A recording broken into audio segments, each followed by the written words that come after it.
SRSP 70 DBM కాల్వకు నీళ్లు అందించాలని సూర్యాపేట జిల్లా లక్ష్మాపురంలో రైతులు నిరసన తెలిపారు. ఎస్ఆర్ఎస్పీ కాల్వలకు మరమ్మతులు చేయించి చివరి ఆయకట్టు వరకు నీళ్లు అందించాలంటూ రైతులు డిమాండ్ చేశారు. నీళ్లు అందక పొలాలు ఎండిపోతున్నాయని రైతులు ఆవేదన వ్యక్తం చేశారు. మంత్రి ఉత్తమ్ కుమార్ రెడ్డి, ఎమ్మెల్యే సామేలు ఆదుకోవాలంటూ రైతులు విజ్ఞప్తి చేశారు. పెద్ద కాలువ ఇది చిన్నది పెట్టిండు. పూర్తిగా ఉన్న ఎస్ఆర్ఎస్పీ కాలువని లోకల్ ఎమ్మెల్యే సామేల్ గారు, నీటిపారుదల శాఖ మంత్రి ఉత్తమ్ కుమార్ రెడ్డి వెంటనే పూర్తిగా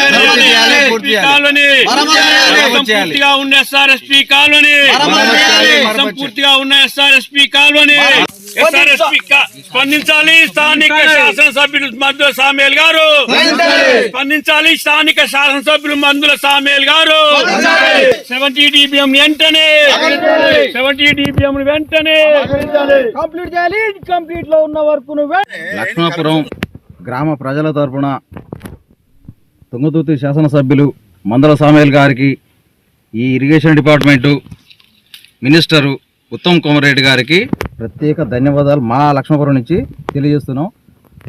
మంత్రి గారు, ఎమ్మెల్యే గారు, విషయం మీ దాకా ఎందుకు వచ్చిందంటే 70 DBM మామిడిపల్లి నుంచి మామిడిపల్లి, పనిగిరి, నాగారం, శాంతినగర్, కొత్తపల్లి, లక్ష్మాపురం ఇట్లా పారుకుంటూ వచ్చి రుద్రమ్మ చెరువులో వెనుకట కాకతీయుల కాలం నుంచి కూడా ఒక రిజర్వాయర్ ఉన్న రుద్రమ్మ చెరువులోకి కెనాల్ ఉన్నదండి.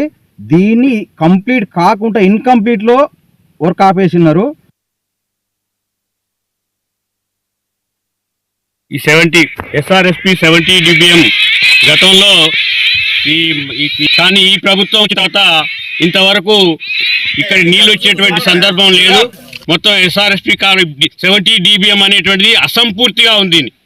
గతంలో కూడా పై అధికారులకు ఫిర్యాదు చేసినప్పటికీ దీన్ని స్పందించి మేము రిపేర్ చేస్తాం, కాంట్రాక్టర్ని చేంజ్ చేస్తాం అని ఎన్నో మాటలు చెప్పారు తప్ప ఇంతవరకు ఎలాంటి యాక్షన్ అనేటువంటి తీసుకోలేదు.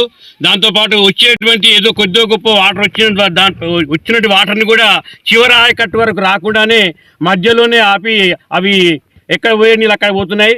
ముఖ్యంగా ఈ యొక్క 70 DBM మీద అజమాయిషి అనేటువంటిది లేదు. అధికారుల యొక్క అజమాయిషి లేకపోవడంతో ఇది మొత్తం కుక్కలు